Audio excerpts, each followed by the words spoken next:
यूं तो औरत शादी के बाद पूरी तरह से ससुराल की हो जाती है।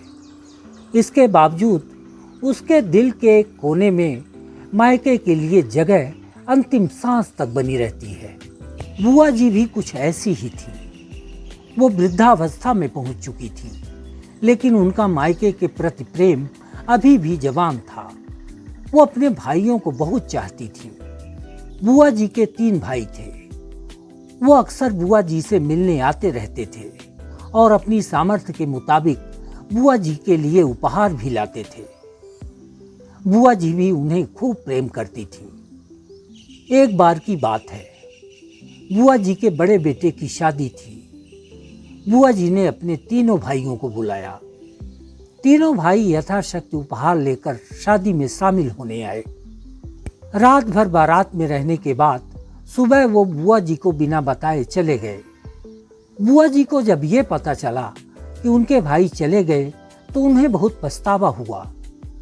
उन्हें लगा कि घर में इतनी मिठाइयाँ बनी हैं, इतने पकवान बने हैं, वो अपने भाइयों को कुछ दे नहीं पाई। बुआ जी ने कई बार प्रयास किया कि किसी के हाथ अपने भाइयों और भौजाइयों के लिए कुछ खाने पीने की चीजें भिजवा दे, लेकिन कोई तैयार नहीं हुआ। बुआ जी ने महीने भर इंतजार किया, लेकिन कोई ऐसा आदमी नहीं मिला जो उनके मायके तक जा सके। एक दिन बुआ जी ने खुद अपना बैग उठाया और बस से चल पड़ी अपने मायके के लिए। उन्होंने अपने भाइयों के उपहार के वजन के हिसाब से 3 अलग अलग पोटलियां बना रखी थीं। उनमें मिठाइयां रखी हुई थीं। बड़े भाई के उपहार का वजन थोड़ा ज़्यादा था, इसलिए उसके लिए थोड़ा बड़ी पोटली, और छोटे भाई के उपहार का वजन थोड़ा कम था, इसलिए उसके लिए थोड़ा छोटी पोटली। बुआ जी मिठाइयों की पोटलियां लेकर अपने मायके पहुंच गईं।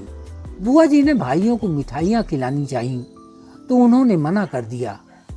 वो बोले कि रहने दो, इतनी बासी मिठाइयां हो गई हैं, कहीं नुकसान न करें। लेकिन बुआ जी कहाँ मानने वाली थीं।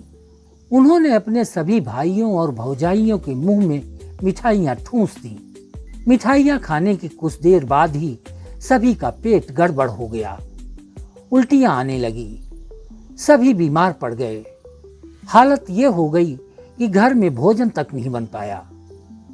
बुआ जी को जब लगा कि यहाँ भोजन भी नहीं मिल पाएगा तो वो बस में सवार होकर फिर अपनी ससुराल चली गईं।